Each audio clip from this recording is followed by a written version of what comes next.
Efa ndresaka ny vaovao eo anivon'ny ministerany angovo izay ihany sika dia ny farana androany ihany koa ny atrikasa natao akan-kevitra mahakasika ny famolavolana ny politika ny angovo eto Madagasikara. Ny dingana manaraka ao amin'izany moa dia tanterahana any amin'ny volana Jiona andray. Mitony dingana eo amin'ny famolavolana ny politika vaovaon'ny angovo eto Madagasikara sy ny paikady entina mampandroso ny sehatry ny angovo eto amintsika. Ny farana androany moa ny tetikasa entina akana ny hevitry ny mpiantsehatra samihafa atrikasa izay notanterahana teny Ambohimanambola. Androany moa zany dia ny nentina fampidiniana teto dia ilay drafitra voalohany ametrahana izay le ébauche de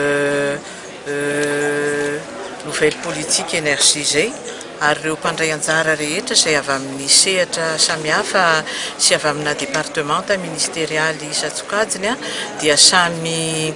nijery an'ilay drafitra voalohany io samy mitondra n'izay hoe famaritana hoe tokony hanatsarana anazy indrindrindrindra izay moa zany tena antony hoe nanaovana azy hoe atelier de consultation hoe nazahoany tsirairay namoaka ny hevitra satria raha ny fametrahana izay hoe paikady momba ny sehatry ny angovo dia misy départementa maromaro izay mifamatotra zany ary tokony isy ny fandrindrana bebe kokoa raha hoe eo amin'ny sehatry ny tontolo iainana, eo amin'ny sehatry ny famatsiam-bola, ny finance, eo amin'ny sehatry ny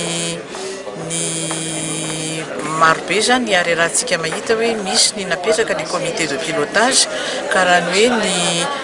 tsokevitra izay nivoaka tato zany dia maly moa zany hoe nijery hoe inona n'ireo mbola tokony ampiana teo anatin'le drafitra voalohany navoaka zay. Androany ihany koa dia amin'le plan d'action zany amin'le stratégie dia nisy groupe de travail anakefitra zany ny institution momba ny hoe fijerena ny famaritana ny lalàna fa ahoana moa zany ny actualisation an'ireo lalàna izay mifehan'ny sehatry ny angovo sy araky ny teneniko teo ny fifamatorany amin'ireo le départementa Isatsokajiny ahoana ny fandraisana andraikitra sy fijerena ny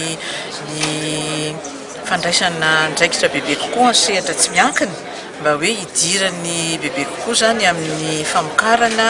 eo amin'ny resaka ny distribution, eo amin'ny resaka transport. Vonona moa ny vondrona Europeana sy ny banky iraisam-pireneny hiditra ao anatin'ny rafitra rehefa mazava tsara ny antsoina hoe procédure. Andrasana ihany koa ranom-boalaza ny fandraisana anjara mavitriky ny sehatra tsy miankina izay antsoina hiditra amin'ny famatsiam-bola.